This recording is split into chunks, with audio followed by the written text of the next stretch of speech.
Hello guys, and welcome to the Man United Way channel.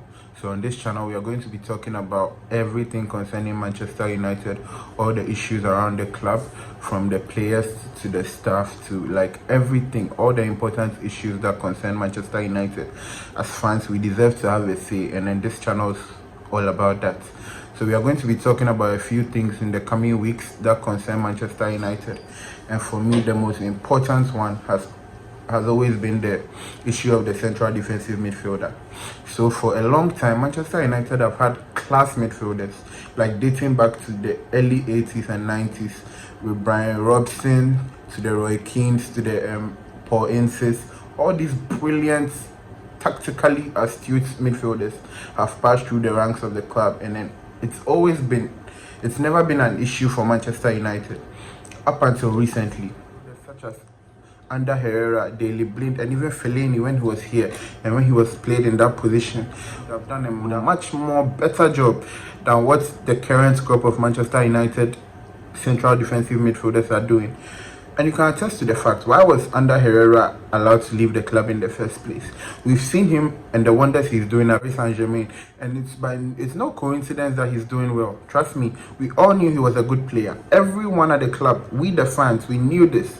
I don't know why his contract was allowed to run down. I don't know who at the top made such a ridiculous decision to allow such a wonderful player leave the club, in my opinion. And now we are paying for it dearly. Every time Manchester United seems to make a headway, then the board find a way to screw things up for us. And to be honest, it's so disheartening being a Manchester United fan and hoping and praying that your team does well over the years. And we've supported this club. To be honest, we have supported this club. Those of us who don't even have the chance to go to the stadiums, what about the stadium going fans? It's so unfair to them, like, to pay such ridiculous amounts for a season ticket and go there and be disappointed by the showing the players give us. And I feel sympathy for the players. I've always said this. The players are not the reason. For me, I think the coaching staff have a huge role to play to sort out this issue. But you talk about players like, let's not even mention the big names like the Kantes and all that. Let's mention the people like Bissouma. Bissouma is a fantastic player who would have cost the club next to nothing to add him to the signings we did this summer. And to be honest, I'll give the we chastise them anytime they make wrong decisions. So I think it's best we also praise them for such a wonderful summer and bringing our beloved Cristiano Ronaldo back to the club. But the thing is, we should have done more. We should have honestly done more, considering the fact that we knew that we had 2 holes to fill this season. The Rafael Varane signing was important, yes, but I never really thought we could pull it off. So that's a plus for the board. But the most important position, even to the fans, like when we looked at the team and we saw a hole, we knew that it was a CDM position. And every one of us were hoping that this summer it will be tied down. Fine, I understand if the club's main target is Declan Rice, and he's going to cost a hell of a lot of money if you ask me. Such players only come in the summer. I don't think we'll be able to get him in January, because that would be asking a lot for West Ham, who have European ambitions on their own. So it will be very, very difficult to get him out of West Ham, even next summer, where ridiculous prices such as 90 and 100 million are quoted for a CDM, mind you. Where is that ever going to? How is that ever going to materialize? For a club to pay 100 million for a CDM, I don't think it's feasible, if you ask me. So for me, I think the more cheaper options are players like Bissouma. And trust me, what McTominay and Fred are doing, Donny van de Beek has been effectively left to rot on the bench. Tell me, what does that guy have to do to get a game at Manchester United? He has been so calm. He has never complained to the media. He has gone about his business in training, keeps giving 110, but when it's time for us to play a game, he's never starting. What does he have to do to start a game in this team that keeps fielding McTominay and Fred and costing us crucial points? I don't know what's happening at Manchester United, but it's time actions have to be taken. People deserve to lose their jobs if this trend carries on. It's so unfair to the lad. His international career has been ruined. He doesn't even get called up to the Netherlands national team anymore. It's so unfair to him. If you don't want him, why didn't you allow him leave the club in the summer when Everton were seriously looking for him? trying to tie him down to a loan deal. You promised him game time because you told him he was going to be crucial to your plans. And now it's been what, 8 games, 9 games, and he has only played 3 or 4 times. It's so unfair to the lad. Oli, I'm so disappointed in you. Oli really needs to address the situation at the club. We thought this was going to be fixed at the start of the season. Donny van de Beek, fine. If you don't fancy him, play Matic. Give the guy a run out. Or is he too old or too weak that he can't last 90 minutes? Is that why he's being frozen out of the club? Then why did he get a new contract? Why did Juan Mata get a new contract? What are these players doing at the club? Yes, we get it that they are important for the atmosphere and then for the young players. But you can't tell me that they can't have good games for Manchester United, at least even once a week. I don't know what's happening at this club, to be honest with you. But it's so painful. It's so painful to see that Manchester United keep making the same mistakes. Ole Gunnar Solskjaer, please sort this out. The Manchester United fans are not happy with you. We were the ones who got you the job, singing Ollie's at the wheel and all those things we did when you were interim manager. We managed to get you the job. You became permanent Manchester United manager, and nothing has changed. Nothing has changed. If you ask me, we play the same football we did under Mourinho. There's no difference. Yes, the team is way better because he's managed to build it, because he has been backed. And I don't want to hear anyone say that this manager hasn't been backed, because we backed him a hell of a lot. We've done so much for Ole Gunnar Solskjaer. I think he's spent, since he has joined Manchester United, is 400 million. I don't think any manager, no manager since Alex Ferguson has been allowed to spend that much money at the club. And if it was Mourinho who had spent that kind of money and we still hadn't won a trophy, he would have been out of the job by now. If LVG had done that, he would have been out of the job by now. Yes, I understand why he's still at the job, because of the sentimental value and everything. But if you ask me, as a coach, he is really, really, really lacking in a lot of areas. His man management has been very good, but it's man management alone can't make you a top manager. You have to have other facets of the game. You have to have other facets of the game. His tactical awareness is, oh my god. I don't want to move into Ole's territory today. So let's just forget about that for now. But it's so painful seeing that Manchester United have a team like this. A team that we are all proud of at this point. A team that we know can win things. And they keep underperforming at crucial points of the season. It's so disheartening. Anyway, let's move on. So Paul Scholes has come out with some comments saying that Ole is, I think, along the lines of, Ole deserves at least a year since he built the team to try and see if he can win a title with us. And I don't really want to put a dampener on it, but by the time that year is concluded, what are we supposed to expect? Is he going to win us the same trophies that we don't want? Like, we get knocked out of the Champions League and then go to the Europa League final again, which, if you ask me, is going to be a disaster. If we don't make it out of the Champions League group stage, he has to go. He has to go. I'm not having this. He needs time to build. He needs time to build. No, he has built enough. 3 seasons. 3 seasons is too much to have a manager who doesn't win anything for you still at the helm of affairs. No, that is too much for me. I don't think any manager deserves 3 years if they are not winning anything. He has already had enough time to turn things around and nothing has changed. Anyway, moving on. So we have a game with Leicester on Saturday, which is effectively tomorrow. And with this game, I've always said that Leicester are a tricky team. They are sort of like a boogie team for us, because they always come and get a result against us when the chips are down. And for tomorrow's game, I think it won't be any different. I'm a Manchester United fan. I love the club, but judging by what I'm seeing, I don't think we'll be able to win the game. I'm sorry. Cristiano Ronaldo might score a few goals, but I don't think it will be enough, because we'll still be lacking. And mind, we've got injuries to Raphael Varane and Harry Maguire, so we'll probably see something like Phil Jones, Eric Bailly or Victor Lindelof partnering either Eric Bailly or Phil Jones. One of those pairs are definitely going to start. And you have to understand that Leicester are not a team that are happy to take a draw. They are going to come at you. They are going to come at you with everything they've got. Jamie Vardy is definitely due a goal, and Leicester are due a win. They've had like some disappointing results in their previous matches, and I can just see them turning on the screw in this match. And they are going to turn things around, and it's going to be a difficult match for us. But like they always say, you can't just give up on your team. You can't give up on your team. You have to support them till the end. So for me, I'm going to go for a score prediction of 1-1 with Jamie Vardy scoring later on to tie the game after Ronaldo opens the scoring. So yes. Another problem Manchester United have is that everyone at the club seems to think we are that good. Even the players are starting to believe it, and they are becoming complacent. The fans are in a different mindset, because we know the facts. The fact is that Chelsea are 5 times stronger than they were last season. Man City are only going to get better once they click into gear. Liverpool have improved massively since Van Dijk returned.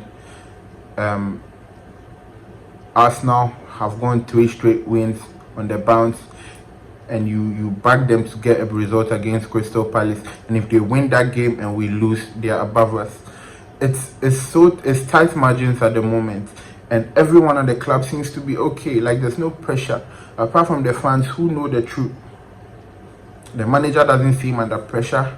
The board don't seem like they are disappointed in the results we've had so far. Everyone at the club is so calm.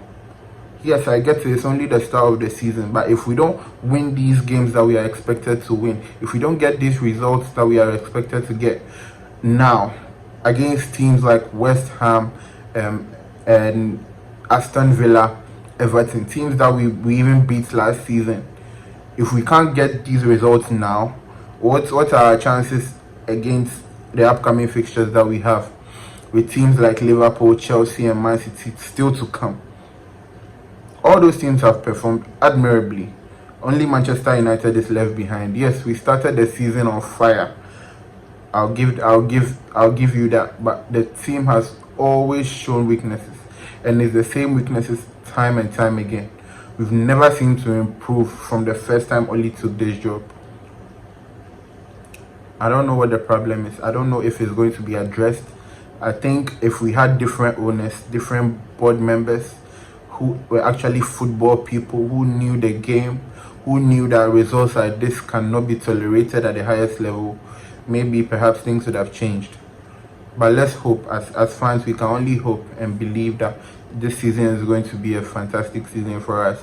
I still believe we can turn it around. I don't know if we actually can. If you ask me for a fact, I don't know if we can, but I'm hoping and believing that we can do it, considering the players we have and the way everything seemed to like fit into place at the start of the season. So hopefully things can change and then we move on from there. Another issue I would like to talk about is the board's refusal to sign a CDM this summer. So if you look in the Premier League, all the other clubs have fantastic CDMs. So let's start with Chelsea. Chelsea obviously have N'Golo Kante for your grit and your fight, and he has the ability to win tackles. Very fantastic, the best in the world if you ask me. They have people like Kovacic and Jorginho, equally good, not as good as Kante, but equally good, and can hold their own against any team in the Premier League. If you move on to Man City, they obviously have Rodri, who behind Kante is the second best for me. He does his job so diligently. He's hardly noticed in the team, but he does his tackles, his passes, everything is always on point. And he's a very hard-working midfielder. Moving on to another team like Liverpool, they obviously have Fabinho. I don't really like talking about Liverpool because I'm a Manchester United fan, but I don't think it needs any explaining how good Fabinho is. He has been one of the main reasons why they won the title a few years ago, and he's one of the main reasons why they are going to be a threat this season. Every team in the top 6 has one. If you go to teams like Tottenham, they have people like Pierre-Emile Højbjerg, another wonderful player, signed under the noses of Southampton. We all knew that there was a player in there but no one ever tried to sign him. Even the big teams ignored him. Spurs took a chance, and now we see why he was actually highly rated when he was a youth player in Bayern Munich's second team. So these are various players we can talk about. But when you come to Manchester United, there's only one central defensive midfielder, and we all know who it is. It's Matic, right? And Matic, for whatever reason, has not been allowed to play a lot of games this season. I don't get it. He's 33, 34. I might be wrong, but he should be around that age bracket. You just can't tell me that he is not good enough to start in Manchester United's team, considering the disgrace we put out every week in Fred and McTominay. Play Matic alongside one other midfielder, be it Pogba, be it Donny van der Beek, and the team will be 10 times better than it is. Mention a team in the Premier League that have a worse central midfielder than McTominay and Fred. I'll wait. Newcastle, Shelby, Isaac Hayden, no. Leicester, Ndidi Tillemans, no. They are way better than what we have. Southampton, Ward-Prowse, Oriol Romeu, again, no. They are way better than what we have. Every team in the Premier League probably has a better central defensive midfield partnership than Manchester United. But maybe Norwich aside. But that's our standard. Our midfield partnership is probably like the 18th best in the league. And that's appalling for a club like Manchester United, who used to pride ourselves in, like I said earlier, fantastic defensive midfielders from the past. I understand why they are playing, yes, because they give a lot of heart, but heart and energy is not enough. That should be a given, like that should be a constant, heart and energy. It's not enough to guarantee you a place in Manchester United's first 11. Donny van der Beek is there, Matic is there. Or we can look to the academy, bring someone in who can actually do that job. He doesn't have to play every game. You get it? And we've seen this time and time again. Manchester United always wait till the last minute when all the momentum is lost and we are desperate. That's when they make a change, and that's when they start to act right. And by that time, the objectives for the season are probably over. Oli, fix up, do something about it. Our season depends on you. You are a manager, whether we like you or not. You have to deliver because the club pays your bills. Please again, do something about this. We've suffered enough, Manchester United fans. It's so painful. Seeing other clubs, like we used to laugh at Chelsea last season for everything they went through with Lampard. Immediately the manager got changed, the results changed, and we said, oh, managers bounce. But towards the end of the season, we could see that no, the manager's imprint on the team has actually been firm. He changed a lot of things, brought in players that were frozen out. Players like Marcos Alonso were brought back in, and players like Chilwell were benched. And we saw the effect it had on Chelsea. They went on to win the Champions League, and it was no fluke. They deserved to win it. It hurts me to say because I don't like talking about any other club aside from Manchester United, but you can just tell that we are missing something. And I don't want to blame the players too much. I've been so hard on the players. I just feel like the manager needs to do something different. Change it up a little bit, spice it up. Bring Pogba back into midfield now that Rashford is back in the team and ready to go. Bring Pogba back into midfield. Let him do his business. Let the team work as a unit. We've always been disjointed ever since Fergie left. There has always been an issue at the club, issue in the starting 11. There have been holes everywhere. This is the closest team to the one we think can challenge in a long time. We don't want it to be another false dawn. We really want this to work. Please, Oli, deliver the title for us. or at least don't let us be red-faced at the end of the season. Thank you all for watching. It's been a pleasure hosting the show today. I'm Roland, and hopefully in the coming weeks we can get to know each other and talk more about Manchester United. Please like the video and subscribe to the channel, as it will go a long way to help the channel grow. Thank you once again for joining us, and then we see each other in the next episode. Thank you very much. Peace.